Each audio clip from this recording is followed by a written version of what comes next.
O sol nasceu diferente naquela manhã de 2 de julho de 1823, em Salvador. Após quase 2 anos de resistência brutal, a capital baiana finalmente testemunharia o fim da ocupação portuguesa e o nascimento de sua verdadeira independência. Já deixe seu like, se inscreva no canal e ative o sininho para não perder os próximos vídeos enquanto Dom Pedro I proclamava a independência do Brasil, em setembro de 1822, às margens do Ipiranga. A Bahia ainda sangrava sob o jugo das tropas lusitanas que se recusavam a aceitar a separação. A história começa bem antes, em fevereiro de 1822. Quando as tensões entre brasileiros e portugueses atingiram o ponto de ebulição. Salvador era uma cidade dividida, onde comerciantes portugueses controlavam o comércio e membros da elite brasileira começavam a sonhar com autonomia. O general Madeira de Melo,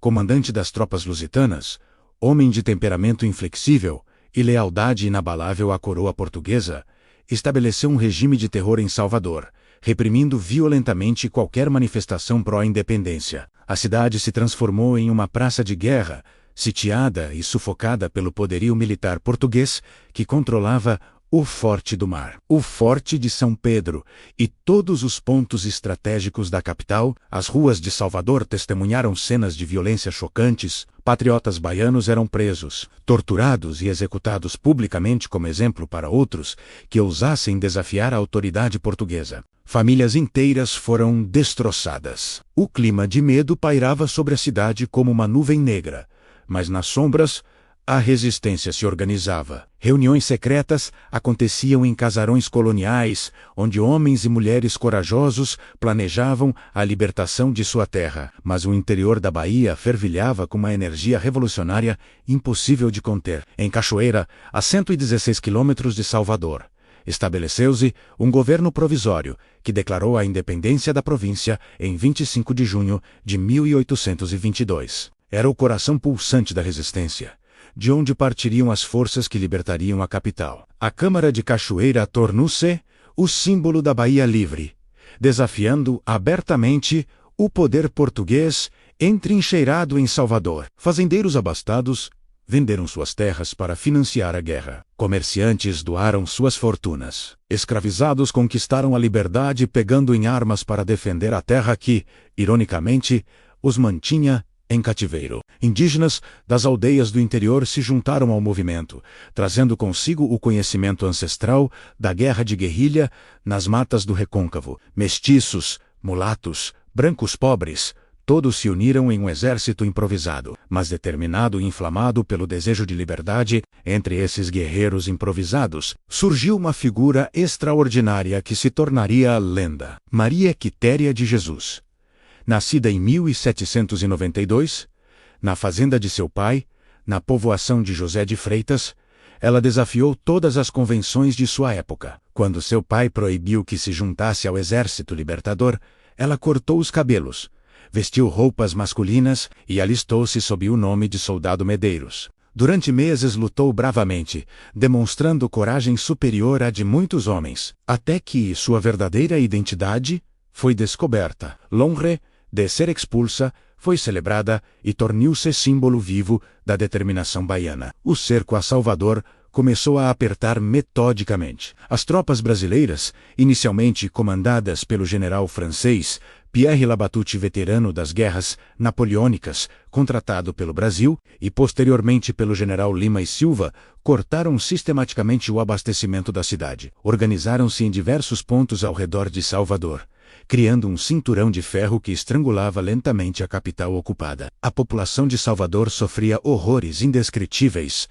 com a fome e as doenças. Crianças morriam de inanição nas ruas. Cadáveres de vítimas da febre amarela e outras epidemias se acumulavam nas esquinas. O preço dos alimentos alcançou valores astronômicos. Quando havia alimentos para comprar, ratos e animais domésticos se tornaram iguarias disputadas. Mesmo assim, Madeira de Melo mantinha seu controle férreo com mão de ferro, executando sumariamente qualquer um suspeito de simpatizar com os rebeldes, esperando reforços de Lisboa que nunca chegaram. No mar, a situação portuguesa era igualmente desesperadora. O almirante Lord Cochrane, escocês aventureiro e gênio militar contratado por Dom Pedro I, comandava uma esquadra que bloqueava implacavelmente o Porto de Salvador. Seus navios patrulhavam constantemente a Baía de Todos os Santos, impedindo a chegada de suprimentos e o envio de comunicações para Portugal. Cochrane era implacável, seus navios perseguiam e capturavam qualquer embarcação portuguesa que tentasse furar o bloqueio, afundando algumas e capturando outras como prêmio de guerra. O recôncavo baiano se transformou em campo de batalha contínuo. A Batalha de Pirajá, travada em 8 de novembro de 1822, se tornou lendária. Um pequeno contingente brasileiro, em inferioridade numérica absurda, enfrentou milhares de soldados portugueses, bem armados e treinados. O combate foi feroz, corpo a corpo, com baionetas, sabres e sangue tingindo a terra vermelha. Contra todas as probabilidades, os brasileiros resistiram heroicamente, infligindo pesadas baixas ao inimigo e forçando sua retirada. Foi uma vitória moral devastadora para os portugueses, que perceberam estar enfrentando um povo disposto a morrer por sua liberdade. Itaparica também testemunhou combates brutais. A ilha estratégica mudou de mãos diversas vezes, em batalhas sangrentas,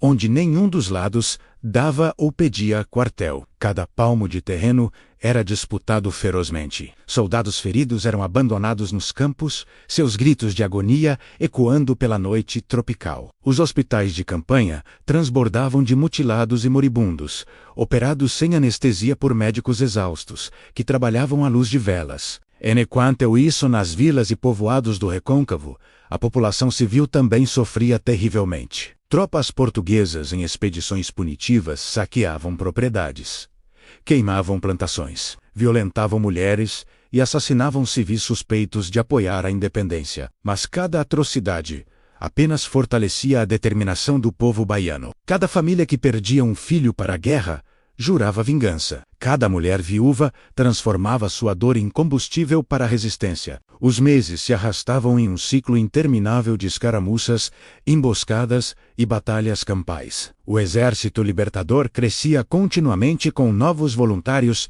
enquanto as forças portuguesas definham, corroídas pela deserção, doenças e baixo moral. Soldados portugueses, muitos deles recrutados à força em Portugal, começaram a questionar por que estavam morrendo em terras distantes para manter um império que já não existia. Na madrugada histórica de 2 de julho de 1823, depois de quase 2 anos de guerra total, que custou milhares de vidas e destruiu incontáveis famílias, Madeira de Melo finalmente reconheceu o inevitável. Suas tropas estavam exaustas física e mentalmente, decimadas por doenças tropicais, desmoralizadas pelas derrotas sucessivas. Os suprimentos haviam acabado completamente. A população local, que antes ele controlava apenas pela força bruta das armas, estava à beira da rebelião aberta. O bloqueio naval era absoluto. Não havia mais esperança de vitória, de resistência prolongada, ou de socorro vindo de uma metrópole que tinha seus próprios problemas. Às primeiras luzes daquele dia glorioso, as tropas portuguesas iniciaram um embarque humilhante em seus navios de guerra, ancorados na Baía de Todos os Santos. Eram aproximadamente 5.000 soldados derrotados, carregando consigo apenas o que podiam carregar, e as feridas de uma batalha perdida contra um povo que se recusou a permanecer subjugado. Bandeiras portuguesas foram arriadas em um silêncio sepulcral, quebrado apenas pelo ranger das cordas e o bater das velas ao vento. O silêncio tenso da evacuação foi quebrado pelos primeiros gritos tímidos de júbilo da população, que começava a perceber, ainda incrédula, que a liberdade finalmente havia chegado. Mulheres que haviam perdido maridos e filhos na guerra choravam de alegria e tristeza simultaneamente. Velhos que pensaram nunca ver este dia se ajoelhavam nas calçadas em oração. Crianças corriam pelas ruas gritando liberdade, liberdade. O exército libertador entrou triunfante em Salvador em uma cena de glória indescritível. Maria Quitéria cavalgava orgulhosa entre os soldados, seu segredo já revelado, mas sua coragem reconhecida e celebrada por todos. O caboclo, figura alegórica indígena que simbolizava a resistência baiana, foi carregado em procissão pelas ruas como ícone sagrado da vitória do povo contra o opressor europeu. Negros, mulatos, índios e brancos se abraçavam nas ruas estreitas de Salvador, unidos pela conquista comum, as diferenças sociais momentaneamente esquecidas na euforia da libertação. A data ficou eternizada na memória coletiva baiana como mais importante e significativa que o próprio 7 de setembro. E com Rash, enquanto a proclamação de Dom Pedro I foi essencialmente um gesto político da elite realizado sem derramamento de sangue. O 2 de julho representou uma conquista genuinamente popular, regada com o sangue precioso de gente simples que pegou em armas para defender sua terra natal. Foi uma independência conquistada palmo a palmo, caça por caça, trincheira por trincheira, em batalhas ferozes, onde o povo foi protagonista absoluto de sua própria libertação. Até hoje, passados mais de 200 anos, todo 2 de julho, a Bahia inteira celebra com fervor religioso seu dia da independência. O caboclo e a cabocla desfilam majestosamente pelas ruas de Salvador, relembrando aquela manhã gloriosa quando os últimos navios portugueses deixaram definitivamente a Bahia, levando consigo para sempre o domínio colonial e deixando para trás uma terra livre, orgulhosa e, finalmente, dona de seu próprio destino. Obrigado por assistir até aqui. Deixe seu like, se inscreva no canal e ative o sininho.